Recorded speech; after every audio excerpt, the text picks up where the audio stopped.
இயேசு கிறிஸ்து நாமத்தின் அன்பின் வாழ்த்துக்களை தெரிந்து கொள்கிறேன். இந்த நாளிலும் தியானத்திற்காக எடுத்துக்கொண்ட வேத வார்த்தை உபாகமம் 7ஆம் அதிகாரம் 6ஆம் வசனம். உன் தேவனாகிய கர்த்தர் உன்னை தமக்கு சொந்தமாய் இருக்கும்படி தெரிந்து கொண்டார். கிறிஸ்துக்குள் பிரியமானவர்களே, உங்களையும் கூட தமக்கு சொந்தமாய் இருக்கும்படி தேவன் உங்களை தெரிந்து கொண்டு இருக்கிறார்.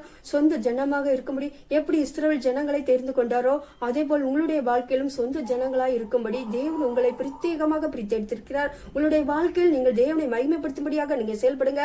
என்னென்ன காரியங்களுக்கு தேவன் தெரிந்து கொண்டு இருக்கிறாரோ அந்தந்த காரியத்தில் தேவனுடைய நாமத்தை மகிமைப்படுத்தும்படியாக நீங்க செயல்படுங்க. சொந்தமா இருக்கணும்னா அவரை முழு மனதோடு நம்ம ஏற்றுக்கொண்டு முழு மனதோடு அன்பு செலுத்தணும். எப்பொழுதும் பிரியமாக இருந்து அவருடைய பாதத்தில் நம்ம செலவழிக்கிறவர்களாய், தியானித்து செலவழிக்கிறவர்களாய், அது மாத்திரமல்ல தேவனுடைய நாமத்தை மகிமைப்படுத்துகிறவர்களாய், எப்பொழுது வேத வாசிப்பு ஜபம் அப்படின்னு சொல்லி ஆண்டவருடைய இடைபடுகிறவர்களாய் நம்ம செயல்படணும். என் மகள் என் மகன்ட்டு எப்படி சொந்தம் பாராட்டுகிறார்களோ அதே போல் தேவனும் நம்மளை சொந்தம் பாராட்டுகிறா தேவனுக்குள் இன்னும் ஐக்கியப்படணும். நம்முடைய வாழ்க்கையில் இடைவிடாமல் தேவனுடைய நாமத்தை மகிமைப்படுத்தும்படியாக தேவன் நம்மளை தெரிந்து கொள்ளும் போது தேவனுடைய நாமத்தை நம்ம மகிமைப்படுத்தணும். சந்ததிகளா இருந்தீங்கன்னா ஆண்டவருக்குள் விட்டு விலகி போயிருங்களா, இல்ல ஆண்டவருக்குள் நீங்க இருக்கிற நாமத்தை மகிமைப்படுத்தும்படியாக இன்னும் செயல்படுங்க.